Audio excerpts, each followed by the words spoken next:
faktor-faktor yang mempengaruhi kekerasan terhadap perempuan yang ada di Kabupaten Bangkalan, karena dalam bulan Juli ini banyak terjadi kasus-kasus baik pemerkosaan maupun pencabulan. Nah, itu apa saja yang ada, faktor-faktor apa saja yang mempengaruhinya? Menurut saya, faktor yang membuat ataupun terjadinya tindakan pelecehan terhadap wanita ini paling tidak ada 3. Yang pertama ini faktor narkoba. Karena ketika orang ini sudah terjangkit ataupun mengkonsumsi yang namanya narkoba, ini tingkat normal pikirannya ini berkurang. Yang kedua ini faktor pergaulan atau faktor lingkungan. Yang paling keras ini juga faktor pergaulan, salah pergaulan lah. Yang ketiga ini faktor pendidikan. Mayoritas ataupun yang menjadi pelaku kekerasan terhadap perempuan ini sepertinya yang memang tingkat pendidikannya rendah, begitu. Maka perlu juga kita memperhatikan pendidikan untuk mendorong para pemuda ini memiliki ataupun mempunyai keinginan untuk berpendidikan yang tinggi. Itu dari saya.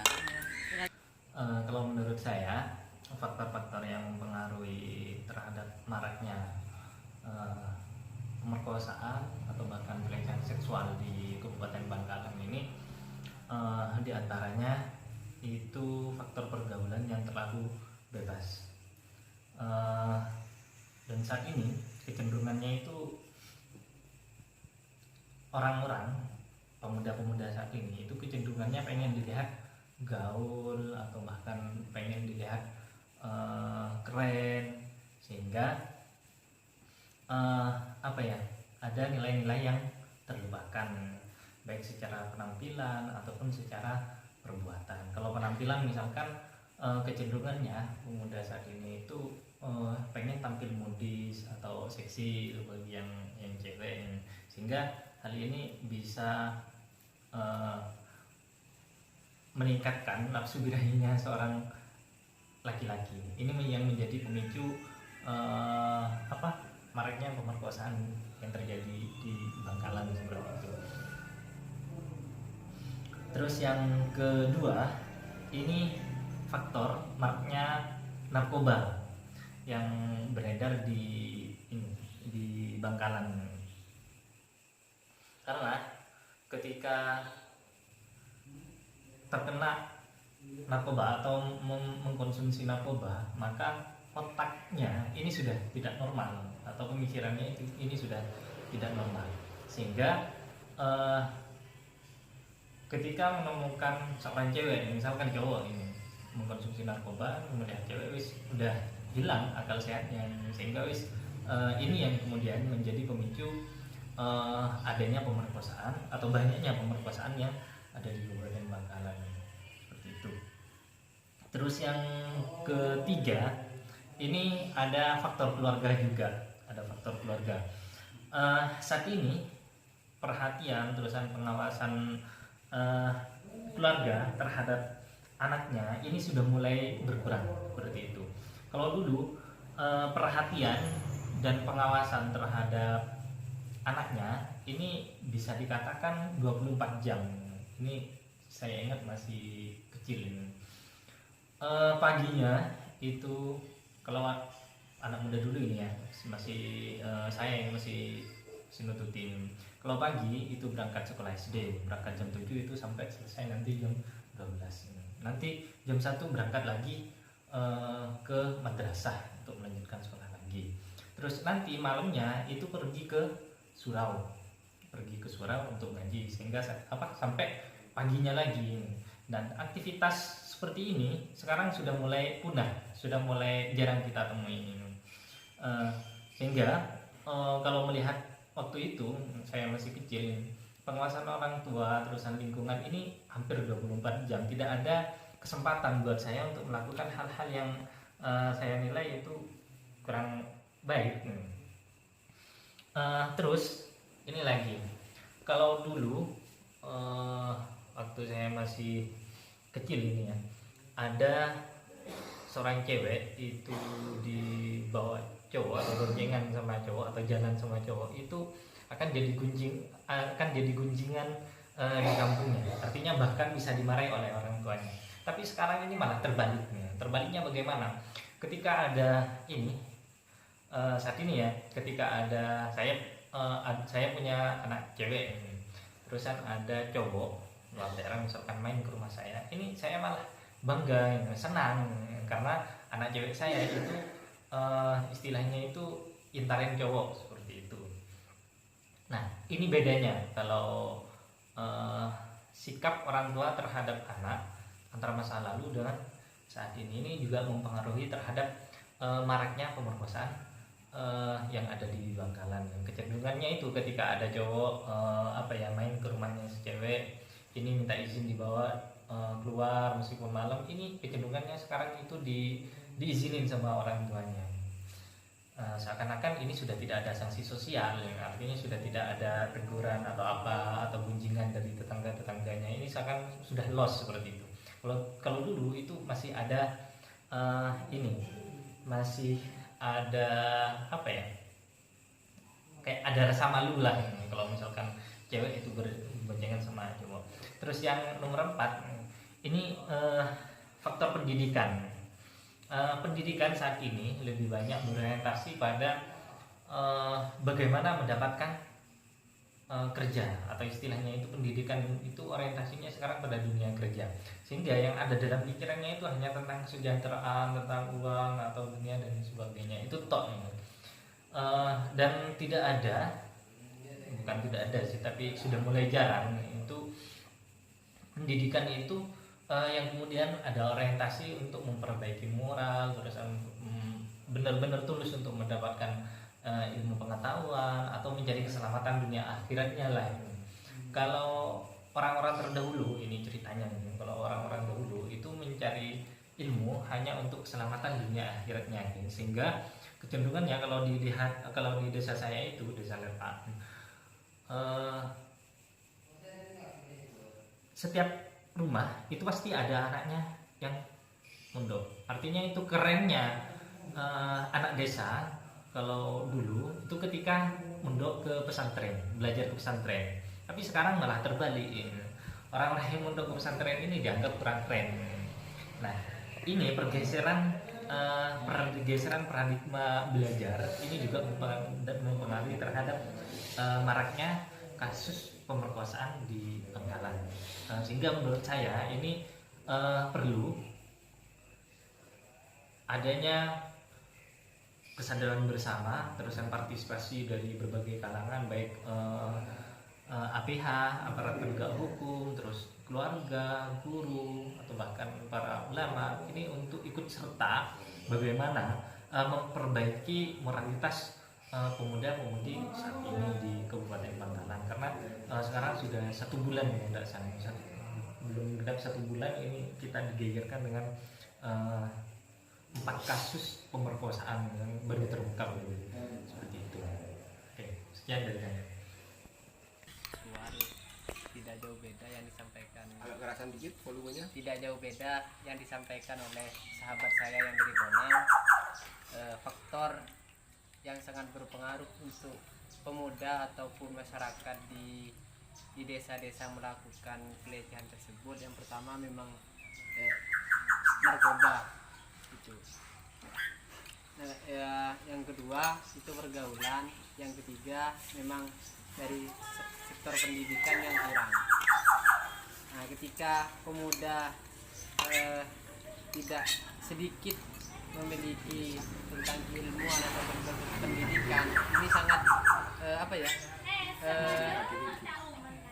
tingkat untuk melakukan itu sangat besar, karena tidak, pemikirannya itu sangat sedikit. Yang penting kita sudah merasakan kepuasan, tidak memikirkan masa depannya itu seperti apa. Yang ketiga, yang terakhir itu adalah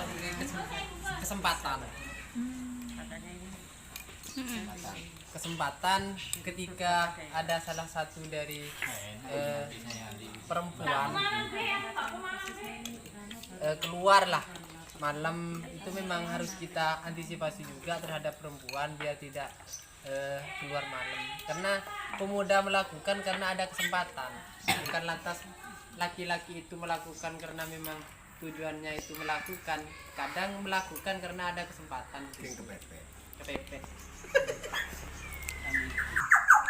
Kalau menurut saya sendiri faktornya itu dari menonton film porno itu, karena juga di media sosial itu, apalagi sekarang yang viral itu aplikasi TikTok.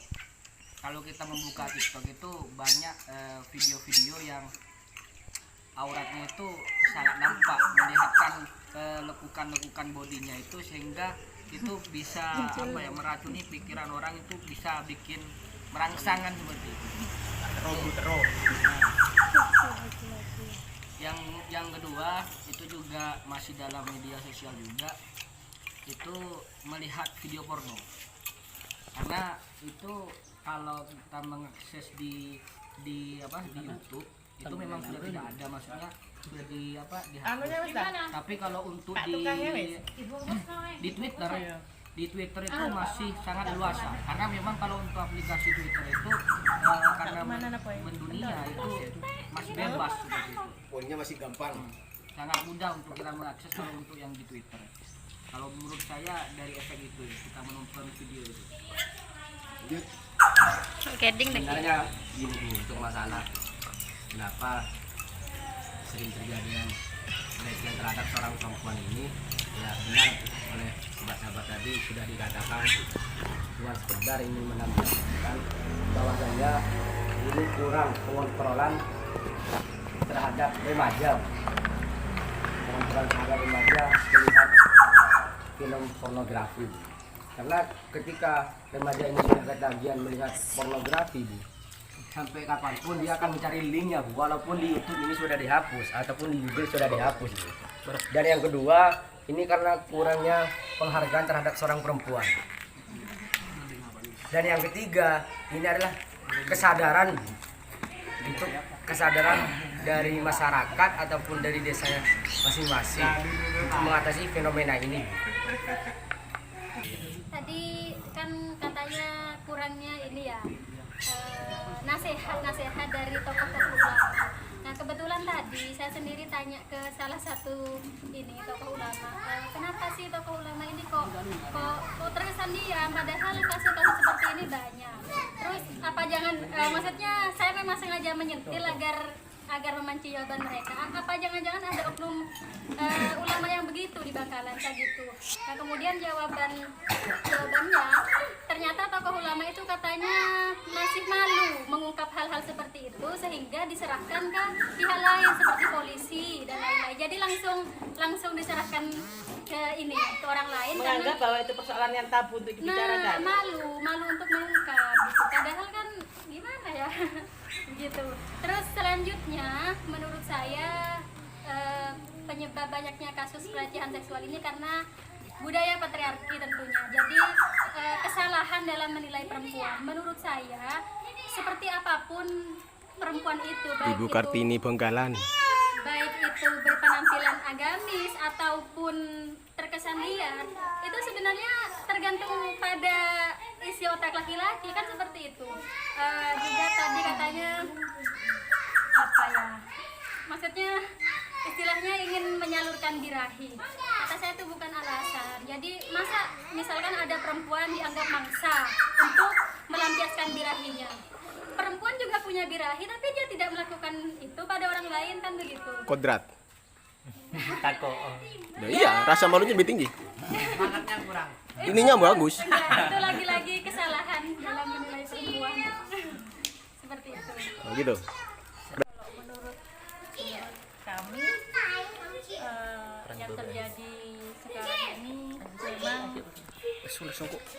faktor terbesar adalah kemungkinan ada traumatik yang terjadi pada lingkungan kita, pada pemuda-pemudi. Traumatik itu berasal dari keluarga. Keluarga itu adalah tiang utama, di mana pendidikan keluarga itu adalah yang utama. Kalau mendengar dari tadi mas-masnya di desa itu banyak yang melancong ya, banyak yang keluar daerah, sehingga anak-anaknya ini kurang figur sosok orang tua. Yang seharusnya kalau anak putri itu memiliki figur seorang ayah, panutan ayah seperti apa, ini tidak ada, sehingga kemungkinan mereka itu mencari keluar. Nah, sama halnya dengan anak laki-laki seperti itu juga. Anak laki-laki membutuhkan figur sosok seorang ibu. Namun ketika dia membutuhkan contoh, si ibu tidak ada, sehingga dia juga keluar mencari figur seorang ibu, mungkin di luar keliru dapatnya seperti itu, dengan ditunjang oleh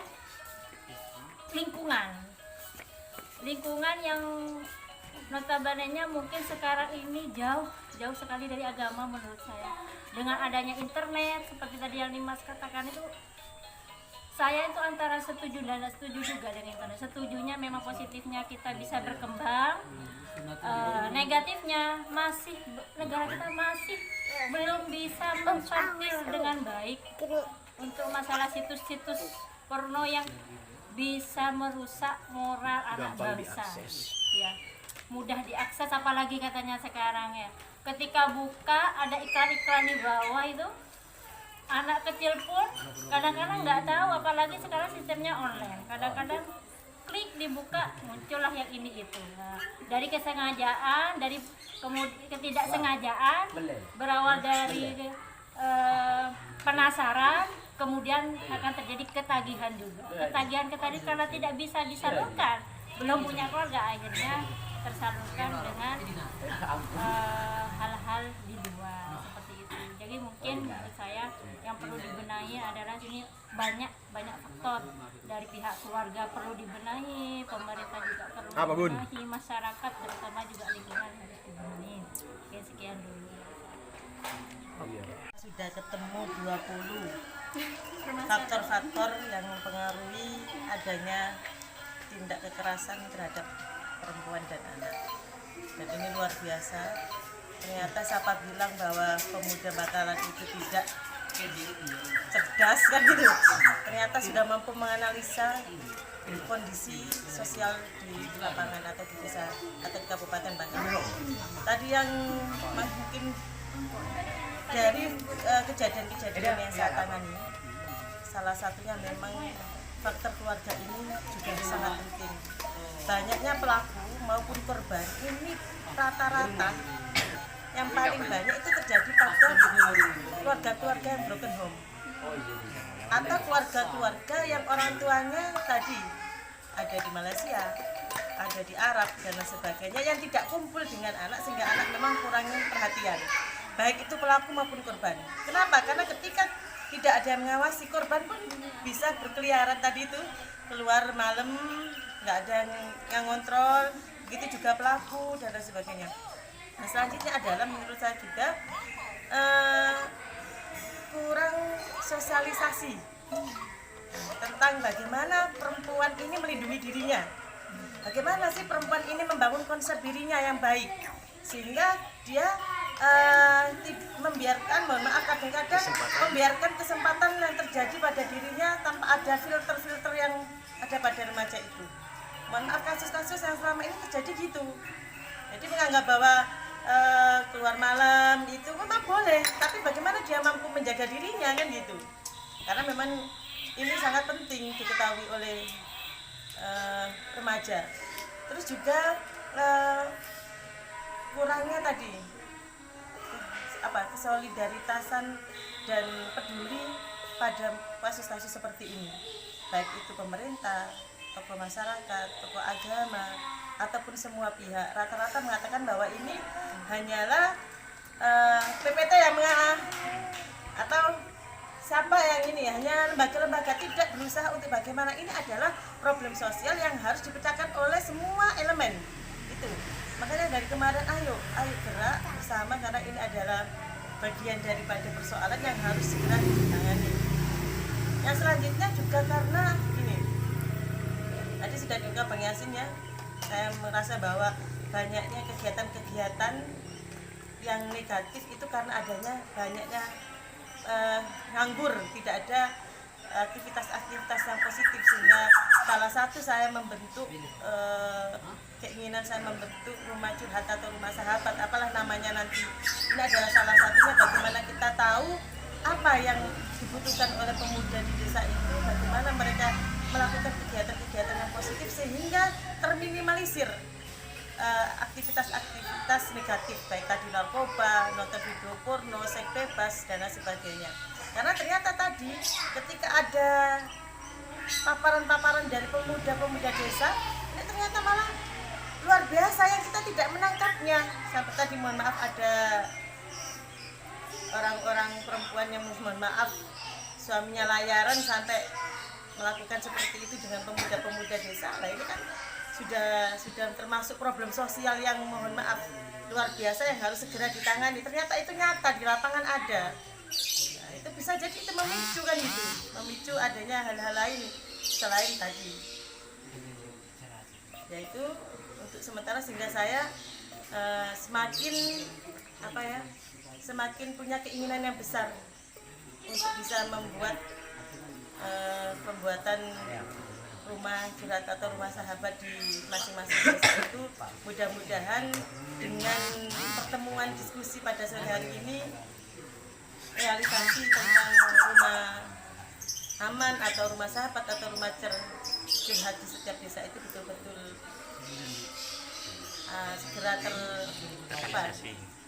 segera ada terrealisasi di Kabupaten Bangkalan sehingga meminimalkan kekerasan terhadap perempuan dan anak, baik itu seksual maupun yang lainnya.